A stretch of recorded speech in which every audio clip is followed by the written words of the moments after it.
있습니다. 자, 계약 체결상 관리책은요. 먼저 여기를 한번 보셔요. 우리가 이제 원시적 불능하고 후발적 불능을 먼저 봐야 돼요. 자, 2월 1일 계약을 체결했죠. 계약을 체결하기 전에요. 1월 30일 날 건물이 멸실되죠. 이것을 뭐라 한다? 원시적 불능이다 이렇게 얘기하죠. 이 원시적 불능은 무슨 이익을 배상한다? 실내 이익을 배상하고요. 계약이 체결되고 난 다음에요.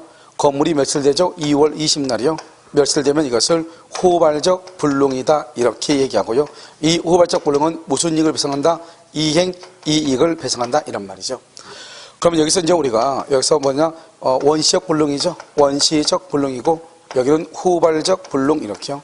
이 원시적 불능은 항상 뭐라고 나온다? 이미 멸실되었다. 이미 멸실. 그러면 이미 수용이 되었다 이런 말이죠. 그러면 후발적이죠. 후발적은 뭐뭐 계약 체결 후 이 말이죠. 계약 체결 후 이렇게. 여기서 원시적 불능이고요. 원시적 그다음에 객관적이죠. 객관적 플러스요. 여기서 뭐냐면 전부죠. 전부 불능이고요. 전부 불능 또는 여기서 일부 불능 이렇게 나누어지죠. 여기서 객관적이란 말은 건물 자체가 완전히 멸실됐다 이런 말이죠. 그래서 전부 불능이다 그러면 원칙적으로 뭐가 된다? 무효이죠. 무효. 그 다음에 후발적 불능은 원칙적으로 계약 체결 후죠. 불능이면 원칙적으로 유효가 되죠. 그래서 이것이 가장 큰 차이가 되는 것이고요. 여기서 이제 535조 계약 체결상의 과실 책임. 계약 체결상의 과실 책임을 지는 것이죠. 이렇게요. 그런데 여기서 중요한 것은 책임인데 잘못이 있을 때 책임을 진단 말이죠. 그런데 이 책임이라는 것은 원시적 불능하고 관계가 되죠. 그래서 무슨 이익을 배상한다? 원칙적으로 무슨 이익? 실내 이익을 배상한다 이런 말이죠. 그런데 여기서 일부가 불능이죠. 이 일부가 불능이 수량을 지정한 매매죠. 여기서 수량을 지정한 매매 이렇게요. 이 수량을 지정한 매매 여기서 뭐냐면 평당 100만 원 이 말이죠. 그런데 일부가 불능이면은 574조 담보 책임, 수량 부족의 담보 책임을 지는 것이고 수량 부족의 담보 책임은 원칙적으로 유효이지만 유효, 대금 감액, 계약 해제, 손해배상 이런 것을 지는 것이죠. 이렇게요. 대금 감액, 계약 해제, 손해배상 이렇게요. 원칙은 유효인데 담보 책임을 진다 이런 말이죠. 자, 그럼 여기요. 후발적이죠. 후발적은 원칙적으로 뭐다? 유효이죠. 유효인데요.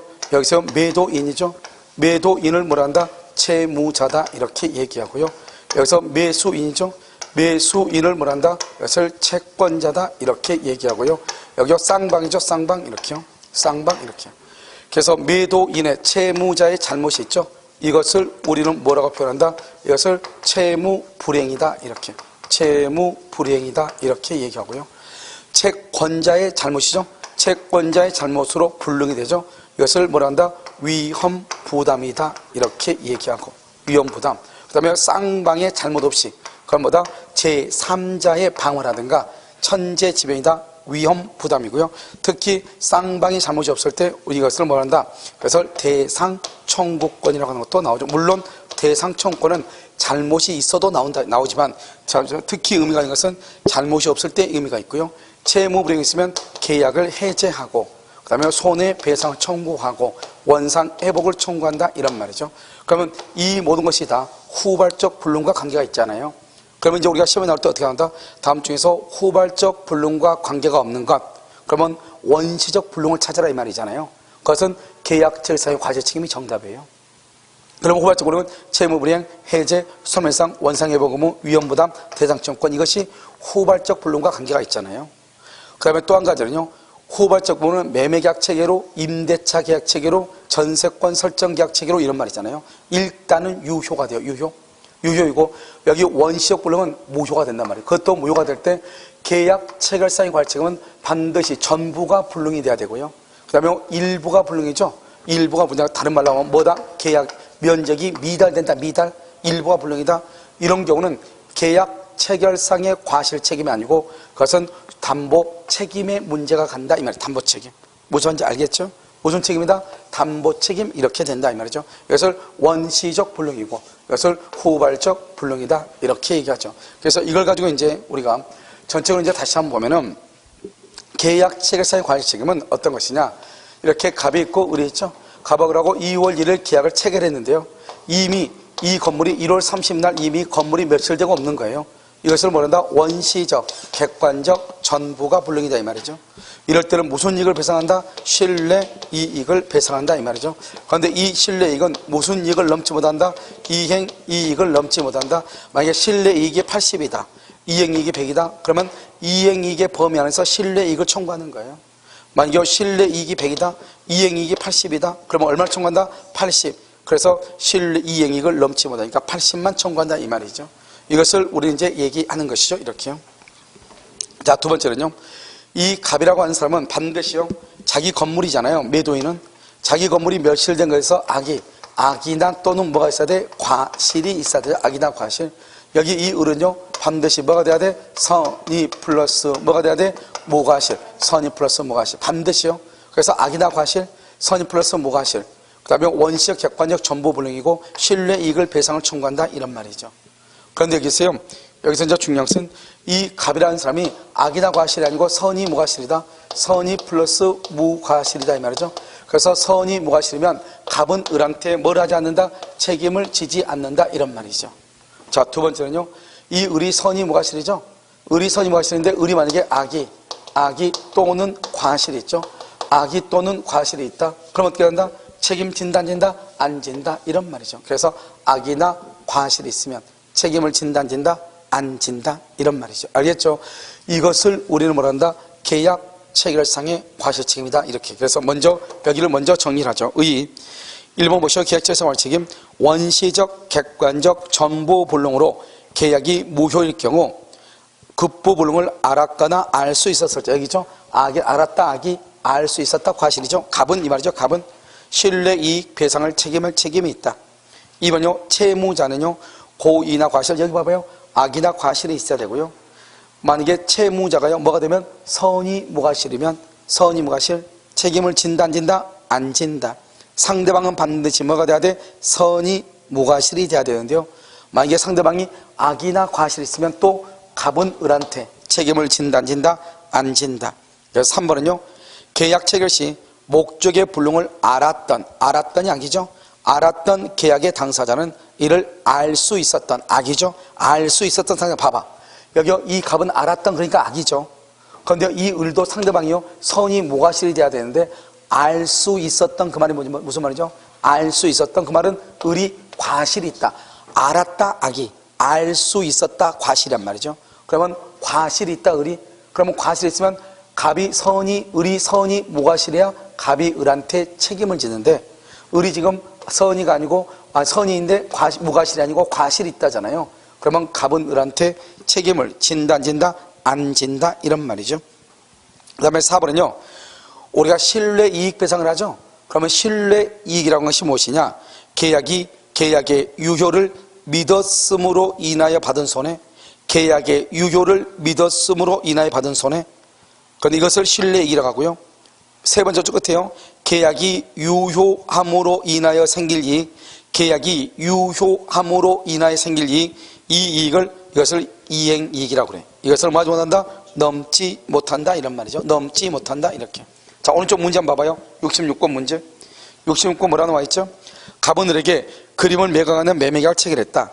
그런데 그 그림은 줄곧 이미 화재로 소실. 이미란 말이 있으면 무조건 뭐다? 원시적 불능이죠. 한편 을은 계약 체결에 소요된 비용 100만 원과 그 그림을 전매하였다면 얻을 수 있었던 이걸 이행 줄고 그림을 전매하였다면 얻을 수 있었던 이것을 500만 원이죠. 이것을 이행 이익이라고 하고 그 옆에요. 그 위에 바로 계약 체결에 소요된 비용 100만 원 이것을 신뢰 이익이라고 얘기하는 거예요. 알겠죠? 그러면 을이 갑에게 청구할 수 있는 것은 얼마다? 100만 원이다. 100만 원. 얼마를 넘지 못한다? 500만 원을 넘지 못한다. 이렇게 100만 원이다. 이런 말이에요. 그럼 지금 이해됐죠? 자, 그 다음에 2번 봐봐요. 2번. 교섭 단계에서 부당 파기라고 되어 있나요? 자, 여기 한번 봐봐요. 우리가 지금 교섭 단계란 말의 뜻이 뭐죠? 교섭 단계에서 상당한 이유 없이요. 그래서 계약 체결을 거부하죠. 거부. 그럼 여기 봐. 우리가 교섭 단계란 말이 무슨 말이죠? 교섭이라는 건 계약을 뭐 하기 전이다? 체결하기 전이죠. 체결하기 전이다. 그 말은 이것은 뭐다? 원시적 불능하고 관계가 있다. 원시적 불능은 무슨 이익이다? 신뢰, 이익, 배상이다. 이렇게요. 그러면 계약을 체결하기 전이죠. 계약을 체결하기 전이니까 이것은 채무 불이행이란 말이 나와 안 나와? 채무 불이행이란 말은 언제 나온다? 채무 불이행 언제 나와? 후발적에서 나오죠. 그러니까 원시적이니까 채무 불이행이란 말은 나오지 아니한다. 첫 번째요. 자, 두 번째는요. 우리는 계약을 체결하지 않았죠. 아직 계약을 체결하게 되니까 우리는 계약 체결의 자유가 있단 말이죠. 우리 그래서 반드시 계약을 체결할 뭐가 없다?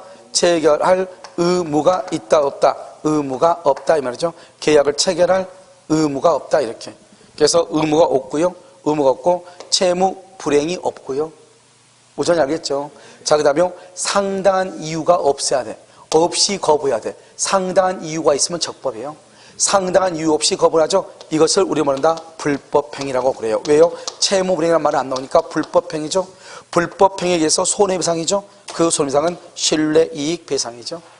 그 다음에 이 불법행위죠. 이 불법행위로 인해서 뭐를 청구할 수 있다? 정신적 위자료를 청구할 수 있고요. 정신적 위자료요. 그 다음에 여기서 우리가 신뢰라고 하는 것은 뭐냐? 신뢰라는 것은 내가 계약이 체결될 것으로 믿었다 이 말이죠. 그러니까 계약 체결이 좌절되더라도 괜찮다. 좌절되더라도 괜찮다. 그렇게 하면서 투입한 비용은 청구할 수가 있다 없다? 없다. 좌절되더라도 괜찮다. 그것은 청구할 수 없죠. 그 다음 우리는요. 경쟁 입찰이죠. 경쟁 입찰에 참가. 경쟁 입찰에 참가하기 위한 견적서 작성 비용이죠. 경쟁 입찰에 참가죠. 입찰에 참가죠. 경쟁 입찰에 참가. 이것은 된다 안 된다? 안 된다 이 말이죠. 왜? 경쟁 입찰하는 것은 반드시 내가 경락을 받는다는 보장이 있다 없다? 없다 이 말이죠. 그 다음에 일방이 적극적으로 요구해서 비용을 지출할 때 말이죠. 내가 스스로 지출한 것이 아니고 일방이 적극적으로 요구해서 비용을 지출해서 이 비용에 대해서 말 수 있다. 청구할 수 있다. 이것을 교섭 단계에서 부당파기다. 이렇게 얘기해. 교섭 단계에서 부당파기. 가장 중요한 키워드는 상당한 이유 없이 이 말이 중요하죠. 한번 볼까요? 자, 1번은요. 교섭 단계죠. 교섭 단계에서 세 번째 줄 상당한 이유 없이 계약 체결을 거부하죠. 불법행위가 성립한다. 자, 2번은요.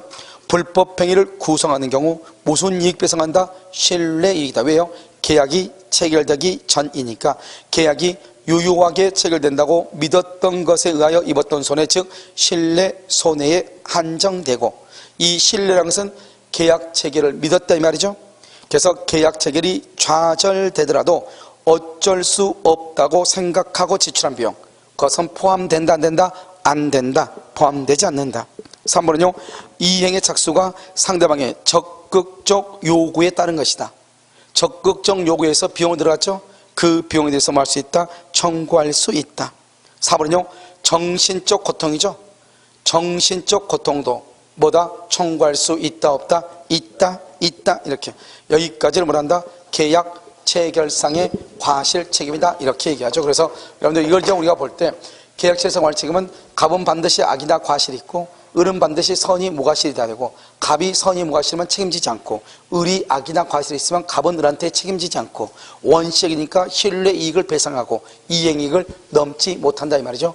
교섭 단계에서 부당파기가 불법행위를 성립시키면 원칙적으로 교섭 단계는 원시적이니까 신뢰 이익 배상을 하고, 그 다음에 채무 불이행의 문제는 나오지 않고, 교섭 단계니까 반드시 계약을 체결할 의무는 없는 것이고, 그 다음에 불법행위니까 정신적 위자료를 청구할 수 있고, 일방의 적극적 요구에 의해서 비용을 지출한 경우는 그 비용도 청구할 수가 있다 이런 말이죠.